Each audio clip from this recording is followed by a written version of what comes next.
The Snail and the Whale by Julia Donaldson and Axel Scheffler.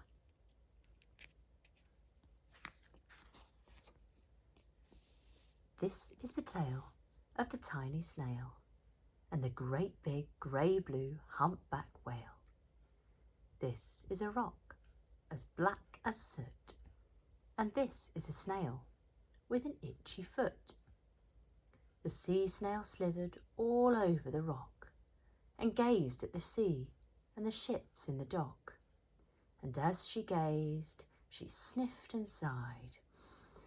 Ah, the sea is deep and the world is wide. How I long to sail, said the tiny snail. These are the other snails in the flock, who all stuck tight to the smooth black rock, and said to the snail with the itchy foot, "Be quiet, don't wriggle, sit still, stay put." But the tiny sea snail sighed and sniffed, then cried, "I've got it, I'll hitch a lift." This is the trail of the tiny snail, a silvery trail that looped and curled and said, "Lift wanted around the world." This is the whale who came one night when the tide was high and the stars were bright, a humpback whale immensely long, who sang to the snail a wonderful song of shimmering ice and coral caves and shooting stars and enormous waves. And this is the tale of the humpback whale. He held it out to the starlit sea and said to the snail, "Come sail with me."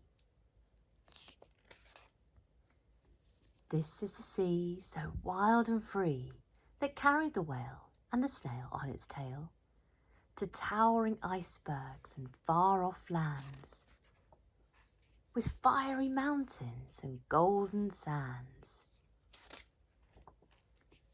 These are the waves that arched and crashed, that foamed and frolicked and sprayed and splashed the tiny snail on the tail of the whale.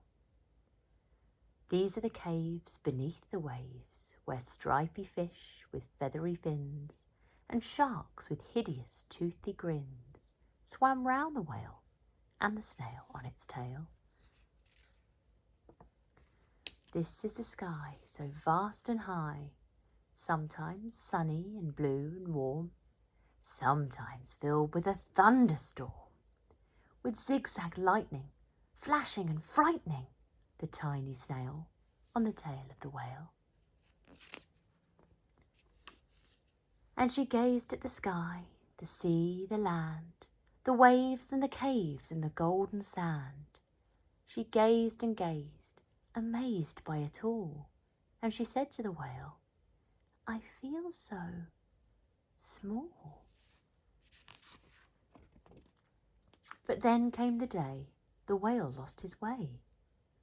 These are the speedboats running a race, zigging and zooming all over the place, upsetting the whale with their ear-splitting roar, making him swim too close to the shore. This is the tide slipping away. And this is the whale lying beached in a bay. "Quick, off the sand, back to sea," cried the snail.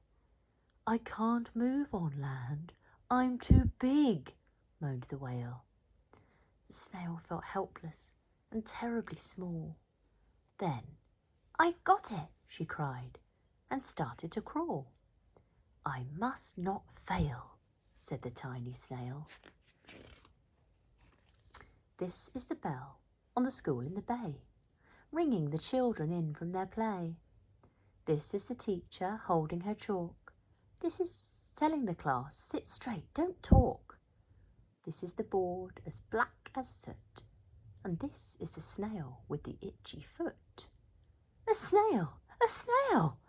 The teacher turns pale. "Look," say the children, "it's leaving a trail." This is the trail of the tiny snail, a silvery trail saying, "Save the whale." These are the children running from school, fetching the firemen, digging a pool, squirting and spraying to keep the whale cool. This is the tide coming into the bay, and these are the villagers shouting hooray as the whale and the snail travel safely away. Back to the dock and the flock on the rock, who said, "How time's flown, and haven't you grown?" And the whale and the snail told their wonderful tale of shimmering ice and coral caves and shooting stars in enormous waves, and of how the snail, so small and frail, with her looping, curling, silvery trail, saved the life of the humpback whale. Then the humpback whale held out his tail, and on crawled snail after snail after snail.